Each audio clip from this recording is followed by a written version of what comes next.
Baik, Assalamualaikum warahmatullahi wabarakatuh. Kami dari kelompok K3 kelompok 7 ingin menjelaskan mengenai data and information safety.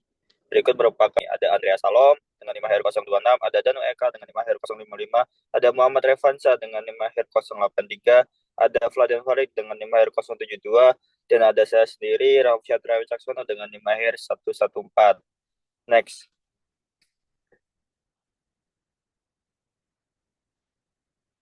Jadi pada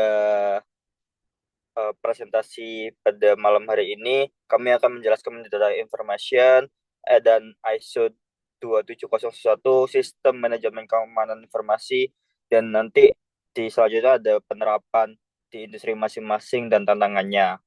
Nanti akan dijelaskan oleh rekan-rekan saya. Berikut merupakan pengertian dari ISO 2701, yang dimana ISO ini merupakan standar internasional yang dirancang untuk mengaudit sistem informasi dan berfungsi sebagai pedoman penyusun dokumen yang relevan. Salah satu keunggulannya yang pertama yaitu fleksibel, sehingga dapat diadaptasi berdasarkan kebutuhan, tujuan organisasi, serta persyaratan keamanan yang berlaku. Dan itu menurut Bakri dan Irmana 2017. Lalu ada sistem manajemen keamanan informasi, yang dimana definisinya adalah suatu kerangka kerja yang dirancang untuk menjaga keamanan data dan informasi perusahaan secara sistematis. SMK ini menggunakan pendekatan yang berbasis risiko bisnis, yang berarti setiap proses dalam sistem ini dikembangkan dengan mempertimbangkan potensi risiko yang mengancam keamanan informasi.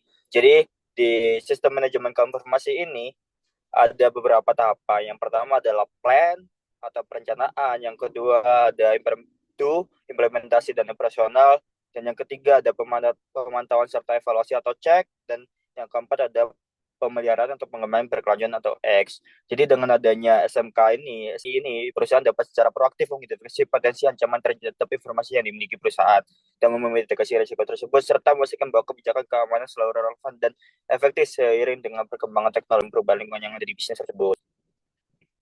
Lalu pada menurut pasal nomor pasal 1 ayat 1 nomor 27 tahun 2022 Undang-Undang Dasar tentang Pelindungan Data Pribadi, menjadi landasan hukum bagi pelindungan data pribadi yang ada di Indonesia, dengan tujuan untuk melindungi privasi warga negara Indonesia di era digital yang semakin kompleks dan beresiko. Dengan harapannya ISO 2701 di perusahaan tidak hanya memenuhi persyaratan regulasi seperti UU tapi juga memperoleh keunggulan kompetitif dalam hal kepercayaan dan kredibilitas. Lalu dengan penerapan semuanya ini, perusahaan yang sudah menerapkan sistem keamanan informasi yang solid dan juga daya tanggap yang lebih baik dalam menghadapi perubahan kebijakan atau aturan baru yang mungkin muncul baik di tingkat nasional maupun internasional.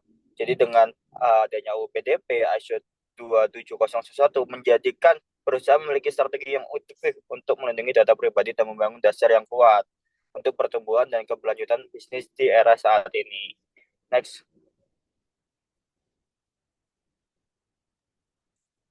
Berikut ini adalah studi kasus yang kami gunakan, yaitu kebocoran data pada PT Bank Syariah Indonesia. Dalam penerapannya, Syariah sebagai lembaga keuangan yang beroperasi dengan prinsip syariah, sebenarnya telah mengimplementasikan layanan digital untuk memberikan kemudahan dan akses cepat bagi nasabah. Namun, seperti lembaga keuangan lainnya, Bank Syariah Indonesia juga pernah dan terkena serangan siber oleh peretas yang dapat mengganggu layanan digital mereka. Gangguan ini berupa pencurian data nasabah, gangguan pada sistem perbankan, atau pengambilan dana secara ilegal. Serangan siber semacam ini tidak hanya menyebabkan ketidaknyamanan bagi nasabah, tapi juga mengakibatkan kerugian finansial dan merusak regulasi bank. Nah, berikut ini adalah contoh ransomware yang dikirim oleh hacker Lockbit untuk menyerang Bank Syariah Indonesia.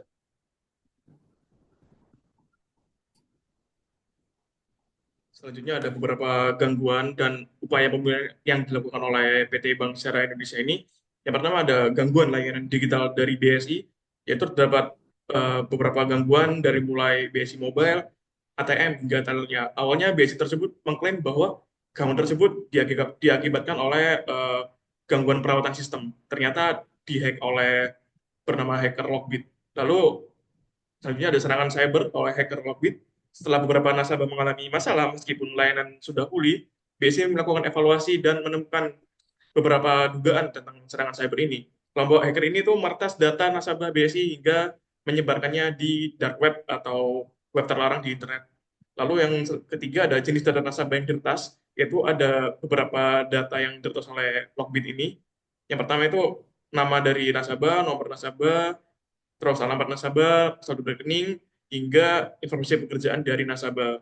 Lalu adapun beberapa hal yang dilakukan oleh BSI untuk menanggulangi hal tersebut dengan beberapa upaya pemulihan dan keamanan dari BSI, yaitu melakukan temporary switch off pada beberapa layanan untuk memastikan keamanan dari nasabahnya. Dan BSI sendiri ini juga memastikan dana dan data dari nasabahnya ini tetap aman dan tidak ada yang hilang sedikit pun. Next. Lalu yang kelima ada perlindungan hukum untuk konsumennya. Nah, ini berdasarkan kebijakan dari OJK, BSI ini melapor ke OJK bahwa masih mengalami gangguan akibat serangan cyber tersebut. Lalu BSI juga memberikan beberapa perlindungan hukum melalui Undang-Undang Perlindungan Konsumen atau UU PK kepada OJK. Lalu yang terakhir ada perlindungan langsung dan tidak langsung kepada BSI, yaitu BSI menjanjikan pemberian kompensasi atau ganti rugi jika terjadi kerugian terhadap peretasan yang dilakukan oleh Hacker Lockbit terhadap nasabah BSI. Next.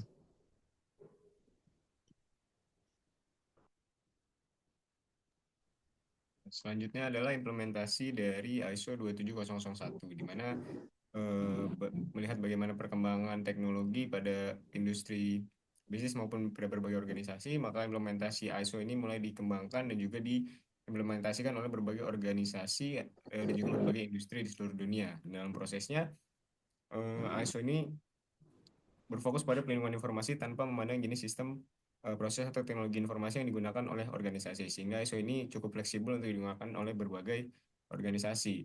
Dan dalam prosesnya terhadap 4 langkah utama yang secara umum dapat diimplementasikan oleh perusahaan. Yang pertama adalah penetapan aturan keamanan oleh organisasi atau perusahaan beserta langkah-langkah dan kontrol yang relevan, di mana dalam hal ini perusahaan akan bertanggung jawab untuk menentukan aset dan juga persyaratan, melakukan penilaian resiko, dan juga memilih metode evaluasi. Dan penilaian resiko ini perlu dilakukan secara terus-menerus untuk secara teratur sehingga dapat menyesuaikan dan juga memperhitungkan kondisi resiko yang dapat berubah-berubah. Kemudian tahap kedua adalah mengimplementasikan kebijakan keamanan ini, di mana pada bagian ini perusahaan benar-benar menegakkan kebijakan keamanannya beserta prosedur, kontrol, dan juga struktur manajemen yang terkait. Kemudian selanjutnya adalah evaluasi, di mana evaluasi ini juga akan dilakukan terus-menerus oleh pihak perusahaan, kemudian menetapkan inisiatif, dan kemudian memberikan hasil evaluasi kepada manajer. Dan tahap terakhir ialah pengembangan, di mana keamanan informasi ini dipertahankan dan juga ditingkatkan dengan menggunakan langkah-langkah pencegahan, prognostik, dan juga peningkatan tahap akhir.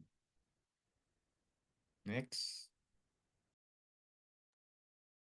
Nah, namun begitu banyak perusahaan dalam penerapan ISO-nya itu mendapati tantangan-tantangan. Nah, berikut ini merupakan tantangan-tantangan yang bisa dialami oleh perusahaan dalam mengimplementasikan ISO 27001 ini. Yang pertama adalah penilaian risiko yang buruk. Kenapa ini terjadi? Karena ini terjadi karena kurangnya informasi yang menyeluruh mengenai ancaman keamanan. Nah, dalam melakukan penilaian ini, itu perlu adanya data yang valid dan menyeluruh mengenai ancaman keamanan itu sendiri. Selanjutnya, biaya yang tinggi. Nah, dalam penerapan ISO ini memerlukan biaya yang tinggi dan besar. Hal tersebut itu dapat berpengaruh terhadap anggaran keuangan yang dimiliki oleh perusahaan-perusahaan yang mungkin notabene adalah perusahaan kecil seperti itu. Lalu selanjutnya, kurangnya SDM, di mana dalam penerapan ISO ini itu sangat diperlukan untuk sumber daya manusia yang berkompeten di bidang keamanan dan informasi. Lalu yang terakhir, yang keempat, itu ada kurangnya keterlibatan karyawan serta pemahaman karyawan itu sendiri. Bisa di next. Nah, selain itu ada juga beberapa tantangan dalam mengamankan data dan privasi dari data itu sendiri. Yang pertama itu kepatuhan terhadap regulasi. Selanjutnya ada pengelolaan data yang besar, lalu resiko dari kebocoran data itu sendiri, dan terakhir itu ada kebocoran data dari serangan cyber. Bisa di next. Sekian presentasi dari kelompok kami, kurang lebihnya mohon maaf. Wassalamualaikum warahmatullahi wabarakatuh.